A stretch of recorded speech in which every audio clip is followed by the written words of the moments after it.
এই ছোট ছোট হাঁড়ি পাতিলগুলা সত্যি ভীষণ কিউট, তাই না আপুরা? সত্যি বলতে এই হাতে হাঁড়ি পাতিলগুলা আমার খুব বেশি ভালো লাগে। তাই কোথাও মেলা হলে বা আমি যদি রাস্তাঘাটে কোথাও এগুলো দেখি তাহলে না কিনে নিজেকে ধরে রাখতেই পারি না। আসসালামু আলাইকুম ভিউয়ার্স, কেমন আছেন?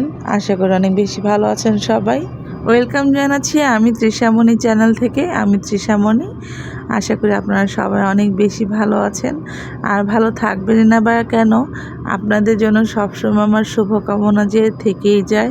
আমার প্রত্যেকটা ভালোবাসার মানুষ সবসময় ভালো থাকুক, সেই দোয়া আমি সবসময় করি। আমার এই ভিডিওটা যারা দেখা শুরু করে দিয়েছেন অলরেডি, প্লিজ একটা লাইক দিয়ে দেখা শুরু করবেন, এবং যারা নতুন আমার ভিডিওটা দেখছেন অবশ্যই একটা সাবস্ক্রাইব করে পাশে থাকবেন। আজকের ভিডিওটা আমি কোনো ব্লগ নিয়ে আসি নাই, আমি এই খেলনাগুলো কিনে এসেছি আমি আমার নতুন কিচেনের জন্য। এটা আমার একটা আইডিয়া থেকে রেডি করা, কারণ সবাই তো বড় পাতিলে রান্না করে, ছোট পাতিলে কিন্তু সবাই রান্না করে না। ভীষণ সুন্দর এইগুলো আমি কিনেছি কুমার বাড়ি থেকে। কুমারেরা অনেক সুন্দর করে এগুলো রেডি করে, তৈরি করে। আমি ভাবছিলাম একবার নিজে নিজে এগুলো বানাবো, কিন্তু এত ধৈর্য আমার কোলায় নাই, যার কারণে এগুলো আমি কিনে নিয়ে এসেছি। এই যে তাওয়াটা কিনে নিয়ে এসেছি, এটা দিয়ে টুকটাক রুটি টুটি ভাজা যাবে। আর এখন থেকে আমার এইগুলার ব্লগ আপনারা দেখবেন, ঠিক আছে? তো আশা করি সবাই আমার পাশে থাকবেন আর আমাকে ভালোবাসাতে সাপোর্ট করবেন।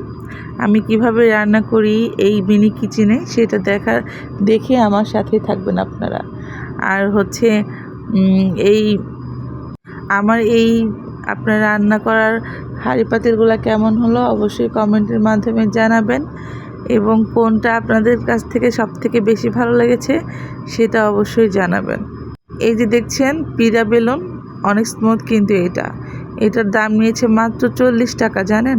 এটা কিন্তু ভীষণ সুন্দর, একদম মানে বড়গুলোর মতনই ফিনিশিং করা। এখানে 2টা সেট আছে, 2টা সেট হচ্ছে খুব বেশি প্রাইস না, মাত্র 200 টাকার মতো নিয়েছে হয়তো।